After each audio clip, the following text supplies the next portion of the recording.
México ha logrado una hazaña financiera notable: reducir su deuda externa en un 13%. 13%. ¿Cómo ha conseguido esto?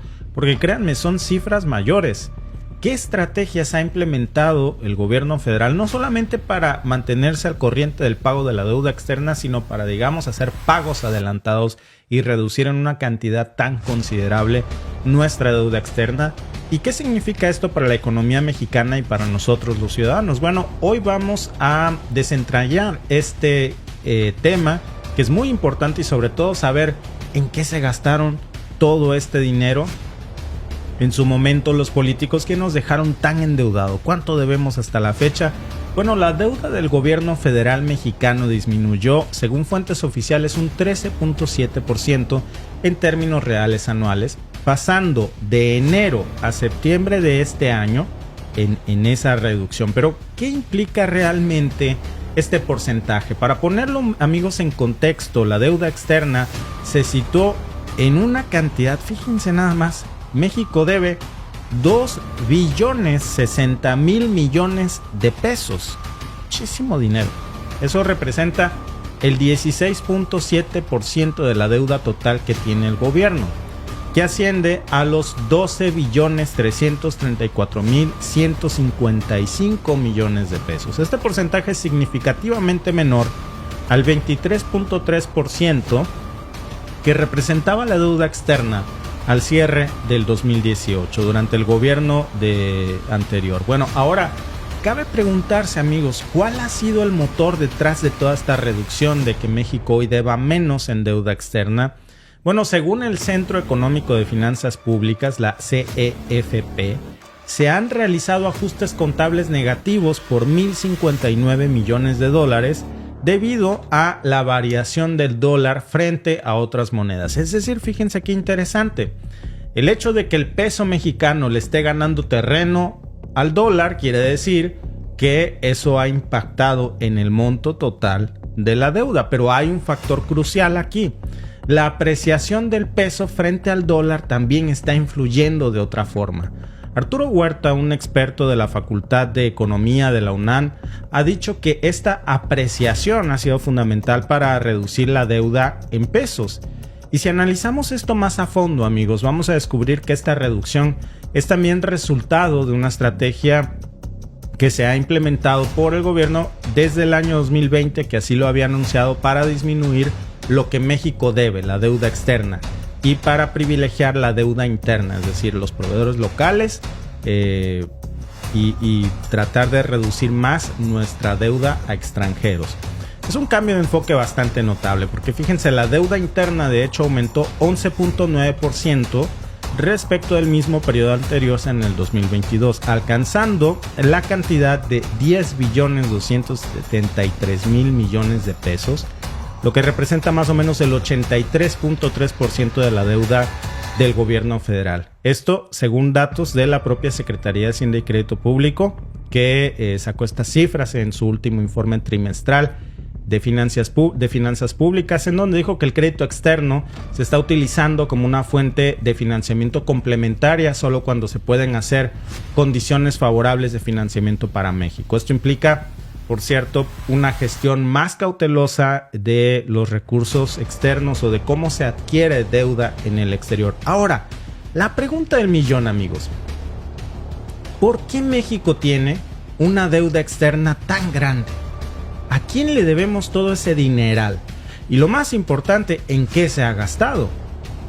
Estas preguntas, amigos, nos llevan a respuestas que no nos van a gustar mucho en la historia de México. Lamentablemente, hay que decirlo, de nuestros líderes políticos en la historia que nos llevaron por un camino que hoy seguimos pagando. Hay que empezar, miren, con este dato revelador y desencantador. México a lo largo de los años había acumulado una deuda externa fuertísima. ¿Y a quién se le debe todo este dinero? Bueno, principalmente a organismos internacionales como, por supuesto, el Fondo Monetario Internacional, el FMI. También se le debe al Banco Mundial y a algunos países acreedores, incluyendo, por supuesto, a Estados Unidos. La pregunta clave es, ¿en qué se gastaron todo ese dinero para que debamos tanto?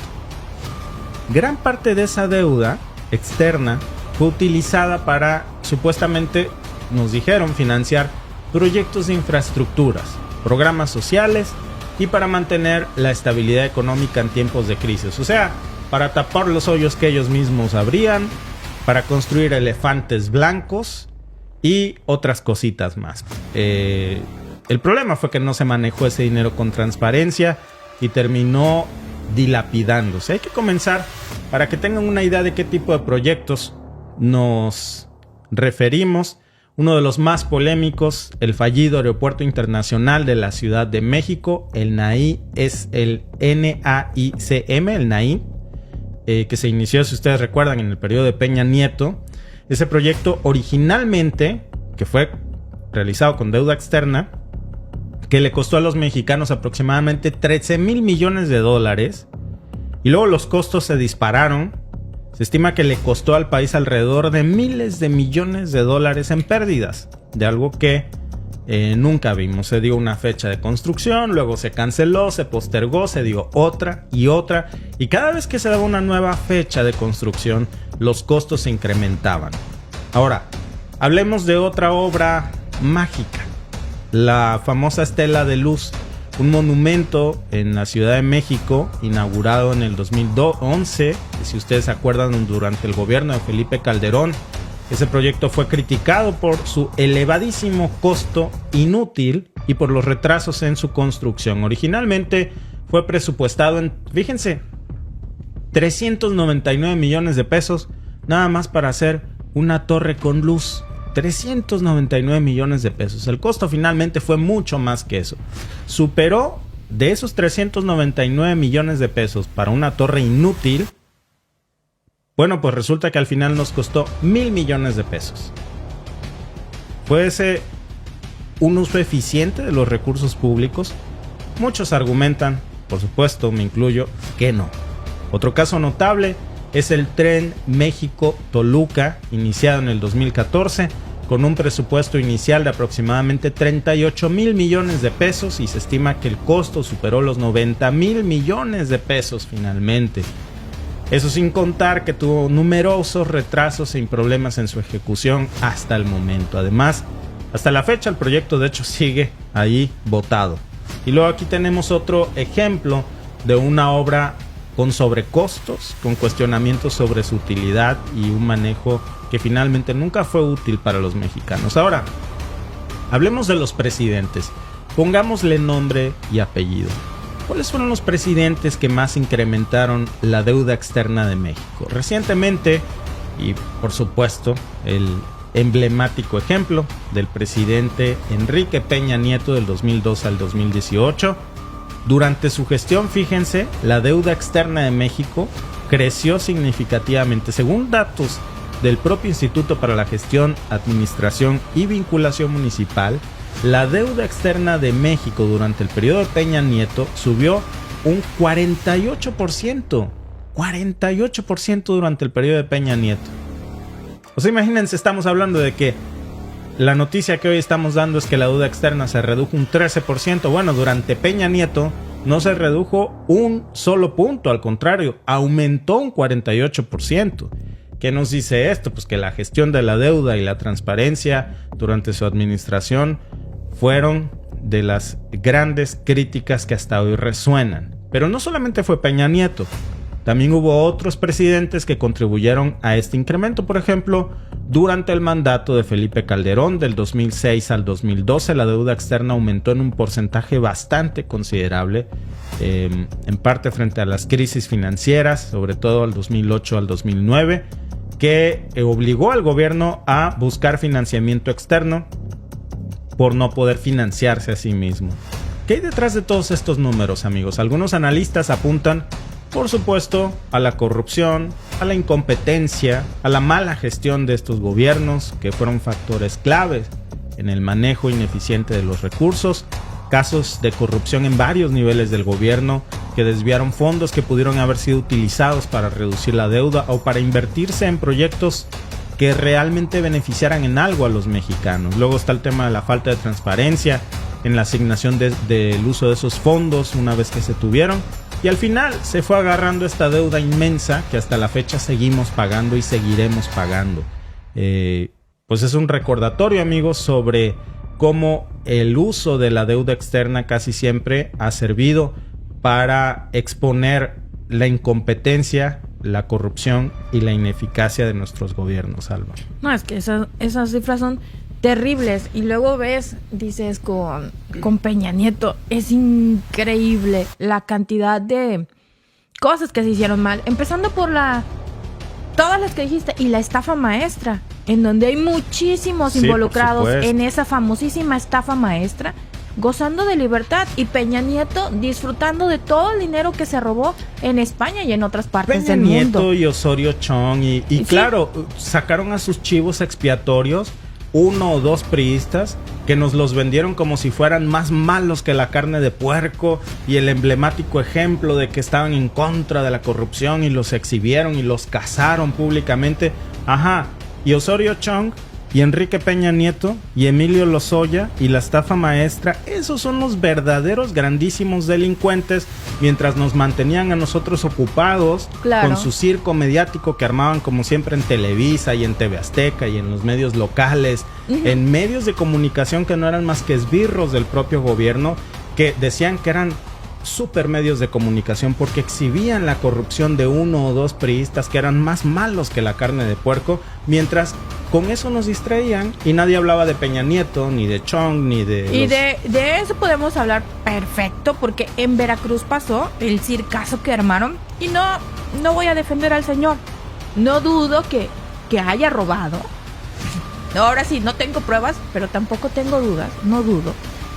Pero lo exhibieron como el peor priista, y yo creo que es un priista promedio, honestamente. ¿Sí? Porque no creo que sea el único gobernador priista que robó, pero sí fue al que le tocó la voladora. Entonces hicieron un circo con él y con sus hijos y con su familia. Y los hijos de Chong y los hijos de Peña. Exacto, fueron a perseguir el siguiente gobernador que quedó en Veracruz, fue a perseguir a su esposa, admitiendo un delito que no se puede hacer, y goza de libertad ese gobernador también. Fue a perseguir a su esposa a Inglaterra, creo que vive por allá. Fíjate, Alba. Y dices, y los hijos de Osorio Chong, y los hijos de Peña Nieto. Bueno, imagínate y los hijos de qué demás tamaño. Yo vi hace poco una nota, y de esas que nadie se cuestiona, porque no echan a andar la maquinaria. Vi una nota de la hija de Peña Nieto que se rompió la cara montando a caballo. De la hijastra. Hijastra de Peña Nieto. Sí. ¿Qué andaba haciendo la hijastra de Peña Nieto? Bueno, pues equitación. No andaba montando uno de esos caballos lecheros ni un burro, no.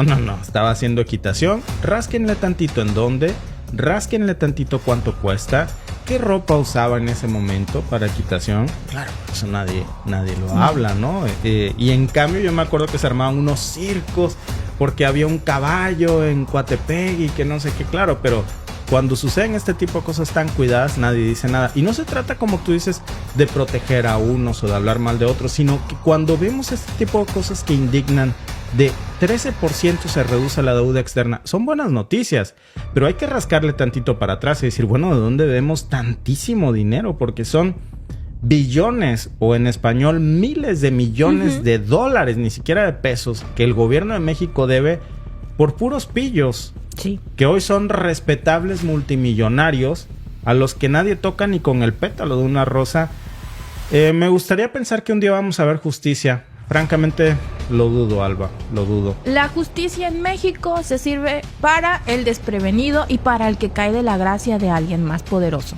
Para el que le toca la mala. Por eso, el que le toca la voladora. Caíste de mi gracia, te toca la voladora, entonces la justicia va para ti. Una parodia en la película de cómo funcionaba ese sistema retorcido.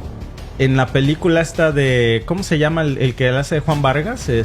Damián Alcázar. Buenísimo, ¿no?